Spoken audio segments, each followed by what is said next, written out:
ये रिश्ता क्या कहलाता है में अभीरा नहीं करना चाहती अरमान का सामना, इसलिए वो ऑफिस से ही घर लेट आती है, लेकिन अरमान उसका इंतजार कर रहा होता है। अरमान की नजरें अभीरा पर ही होती है। वो सोने की एक्टिंग करता है, लेकिन वो देखता है कि अभीरा के हाव भाव कितने ज्यादा चेंज हो गए हैं। घर आकर उसका क्या रूटीन है, यहाँ तक के लिए वो अभीरा के लिए एक खाना भी लगा कर रखता है प्लेट में। अभीरा जब खाना देखती है तो वो कंफ्यूज हो जाती है और वो बोलती है कि मैंने तो माँ को मना किया हुआ है कि मेरे लिए खाना मत रखे, क्या दादी सा ने ये खाना रखा है। एंड देन फाइनली अभीरा को रियलाइजेशन होता है कि अभीरा के लिए ये प्लेट अरमान ने लगाई है और वो खाना खाए बिना ही अपना रूटीन कंटिन्यू करती है।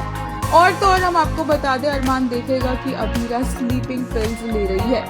अरमान अभीरा के पास जाएगा, उसे पिल्स लेने से रोकने की कोशिश करेगा और अभीरा से वो पिल्स लेने की कोशिश करते वक्त अभीरा की नजर पड़ेगी अरमान के हाथों पर, जिसमें उसने गीतांजलि की एंगेजमेंट रिंग पहनी होगी। और वो देखकर अभीरा का गुस्सा और भड़क जाएगा और वो अरमान के हाथ को झटक कर पिल्स लेकर वहां से चली जाएगी। साथ ही अरमान अब जब वापस आ चुका है तो धीरे धीरे 7 साल पहले ऐसा क्या हुआ था ये बातें भी खुलेगी और अरमान को पता चलेगा कि कैसे क्रिश और संजय फूफासा ने मिलकर दादी साहब को पागल बनाया था। और इसीलिए हमें भी फ्लैशबैक सीन्स देखने को मिलेंगे, क्योंकि ऑडियंसेस को भी अभी तक पता नहीं है कि एक्चुअल में ये परिवार टूटा कैसे था।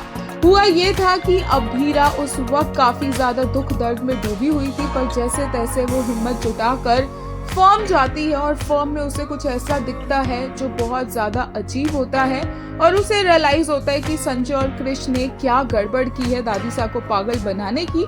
बट इससे पहले अभीरा ये इन्फॉर्मेशन दादी सा तक पहुंचा पाती, तब तक क्रिश और फूफासा अपना सारा काम कर चुके होते हैं।